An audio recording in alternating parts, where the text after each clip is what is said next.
Feel pretty good. Feel pretty good. We got a lot of experience coming back, obviously, and so that helps. Having that mentality already there in the room, and so leaders in that room have done a good job, specifically Scott. So it's good to have those guys. They're great kids. They work hard. They're tough, and I'm excited about where we're headed. Still got some work to do. There's been a lot of talk about having a true 2 deep out there on the defensive line. So, how comfortable are you rolling out 6 to 8 guys every game? I guess that's better than having only 2 guys playing the whole game. So I feel good about it, man. And it's really about building dependable depth right now. You know what I mean? So you got about 3 guys, 4, trying to get him to get closer to the 3s. And so it's really about dependable depth right now and creating that.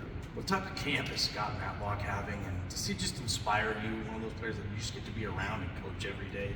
Absolutely, man. I mean, he's about as blue collar as they come. And so he's fun to be around. Keeps me on my toes, man. I got to be ready for meetings every day because he's one of those guys that knows what's happening. He watches everything. He watches film. So he's always got questions, but he's also good when I'm not there to be the next coach in line in the room to be able to take those guys and lead them. So it's been awesome. Frank, you, as a coach, I mean, you take guys and you develop them, right? But Scott's like a different level. How much fun is it to have the challenge of just finding that last, little bit to untap to see how good he can truly be? Man, it sounds easier than it actually is. I think it's harder when they're at a certain level to just get them to the next level. It's really about that relationship that him and I have, and really getting him to buy into, like, this is the last little bit. If we take this to this point, you'll be on your way to where you want to be. So it's fun. It's harder than you probably think it is, but it's been a fun process, and he makes it easy. For a guy like that, is it mental? Is it physical? Is it just a small step here, or like what is it? I think it's a combination of both, right? Because he's so explosive, and so trying to get his feet into the ground faster without him exploding so fast off the ball and taking big steps. It's all technique stuff, really. We're trying to hone it and clean up, and it's like a wild stallion that you're just trying to tame, and trying to clean up so you can, be able to ride him one day and him not buck you off the back. So, but he's not that crazy. He's really good to work with, and it's just small technical things. What are the differences between Herb and Jackson Cravens at nose tackle? They're very similar, man. They're both explosive. They're both powerful. They're both strong inside. They're both tough. They're relentless. So they're very similar, man. And it's good to have 2 guys that are of that caliber to be able to rotate in whenever I need them. So to tell you the truth, either one of them could start right now. I wouldn't bat an eye at it. So is it kind of a competition going into the last 2 weeks, or? Yeah, it has been. It has been. It's really about giving them reps, and we go good on good, getting them both in there so they can get that experience and get those reps where they count. So for me, they're both one and the same. How about Devon Overshare? Where do you see him falling position-wise? Is he going to play more than 3 tech, the nose? Do you know what? He's kind of a tweener. He can do both. He can do both. He knows it. So it's really about just honing in his fundamentals and technique right now. So he's done a great job. He's taken so many leaps and bounds ahead of last year, which is huge for him. He understood what he had to get done to be able to play this year and have success, and so he's on his way to do that. Where's he growing the most? Probably just the mentality of being consistent every single day. And really, that's the biggest thing we're battling right now, is how consistent can we be from one day to the next, and not taking any steps backwards, because we can't afford that right now. He told us he lost some weight in the spring, and Andy kind of laughed that off at media day. Where is Devon weight-wise, and where do you want him? He's at a good weight right now. He's about 290. He's about 290, and you can't tell it when you see him because he's kind of a lean guy. He's long, he's got long levers, but he's lean for how heavy he is. So just being that explosive, that physical, and being that lean allows him to be able to play the D tackle position or the nose guard position. I don't remember the exact quote, but when I talked to you before media day, like right before camp started, you said this D line had a chance to be one of the best you've ever worked with or been around, and that kind of caught some eyes from fans and stuff when you said that. What did you mean by that? Or what have you seen something in the last 3 weeks that makes you still feel good about your group? No, I do, and it's really about keeping them healthy now. You know what I mean? So they've been battling through camp.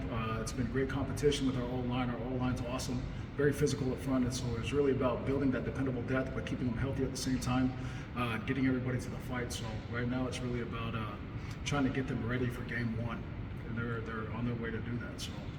The depth is really good. I feel good about it. There are still young guys that are still.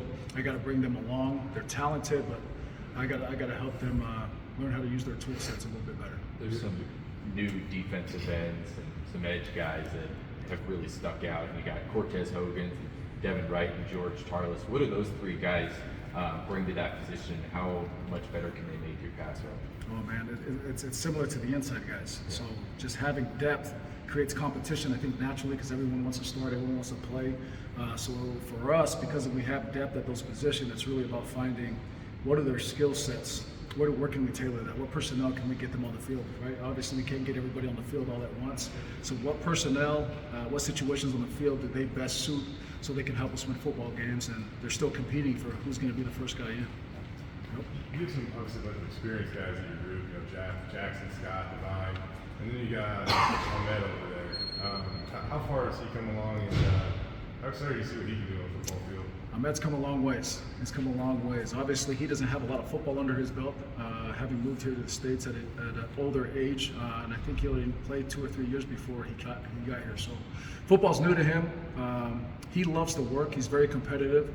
He takes pride in what he does and what it looks like. And so for me, it's really about bridging the language barrier with the game language, if that makes sense.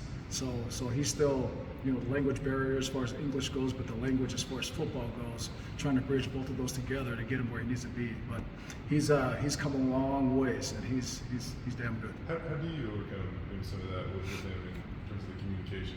Is there somebody to help with that, or? I can never assume.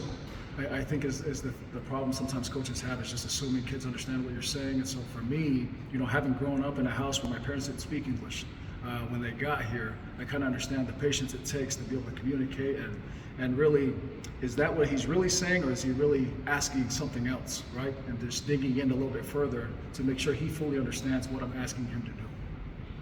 We're going to talk to Jackson Cravens here in a little bit. I know you touched on it, but in particular, what do you like about what he's doing right now? Oh man, he's one of those guys, he doesn't say a word. He won't say a word in the meeting unless I ask him, but he's always taking notes, he's always locked in. You can tell he's listening by what you see on film. But he loves to compete, he's physical.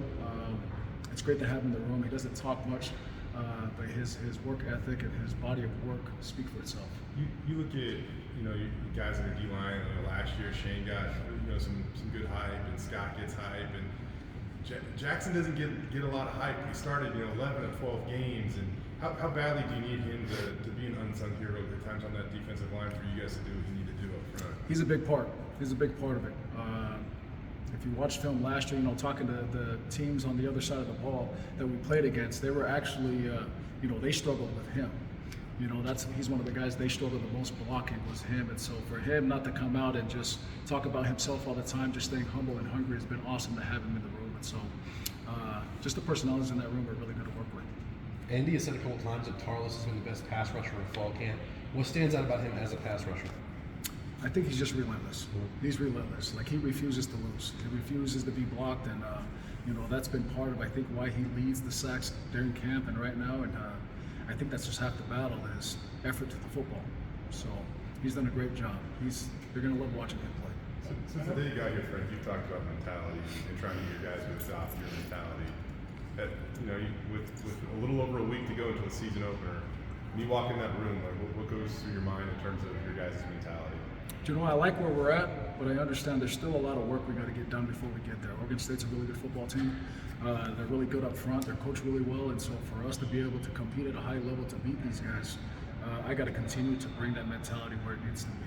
But these guys have done a great job. They're bought into what we're asking them to do, and now it's just about let's be consistent every single day moving in that direction. Obviously, Oregon State's got an experienced quarterback and a pretty solid run game. What's kind of your breakdown of their offense? They're going to run the football. We got to stop it. That's our number one goal. And so if we can't stop the run, nothing else really going to matter. So this is going to be about the fight in the trenches at the end of the day, and we got to win up front. That's where it starts. And I've already told my group this is what you signed up for.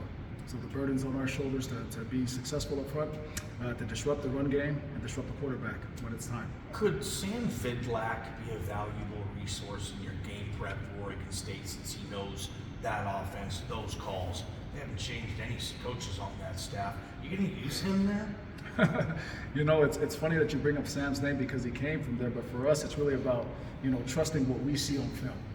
Week in and week out with our breakdowns of what these guys do, what is their personality. I don't know if anyone's talked to Sam, but for us, we got to trust what we see on film just like any other week, and making sure that our game plan matches up with what we see our personnel as and attacking it as such. Stopping the run. I mean, I know you faced some pretty good running backs last year, but at times that was an issue for you guys stopping the run last year. I mean, how much better do you feel about that? Or why are you confident that won't be as big of a problem this year? You know, the second half of the season last year, I think, spoke to the shift in mentality of where we actually needed it to be.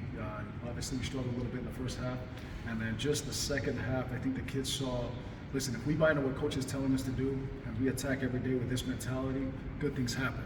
And so they understand they can never take a step backwards. Okay, they can never go in the other direction. So it's really about stacking a brick upon another brick every single day when they show up to work. It's kind of the cliche thing every fall camp and whatnot is that you get tired of hitting each other. You can only study for a test for so long. Are you guys getting eager to take the test? Probably 4 weeks ago. So, no, we're excited. These guys understand there's a process to it, and they gotta respect it. They gotta respect it. They gotta trust it. And stealing as much information now this week, it's kind of a bonus week for us working for these guys. And Scott and those guys have done a great job just mentoring the younger guys of how to prepare for these types of games, right? Because he's done it many times. And so, for us, it's just taking it one day at a time and making sure our mindset is where it needs to be when game day shows. We're able to execute. Is there a chance Braxton or JJ gets on the field this season? Absolutely. So for us, with those guys, we told them, I mean, this is a living organism, okay? It's an ongoing battle. So just because, you might not initially be a starter, doesn't mean your preparation to play stops, right? So you never know what happens. That's exactly what happened with Ahmed last year. We needed help, and he jumped in there and battled, and he continues to take steps forward. But those guys have the ability to play with us, but we're so deep, right?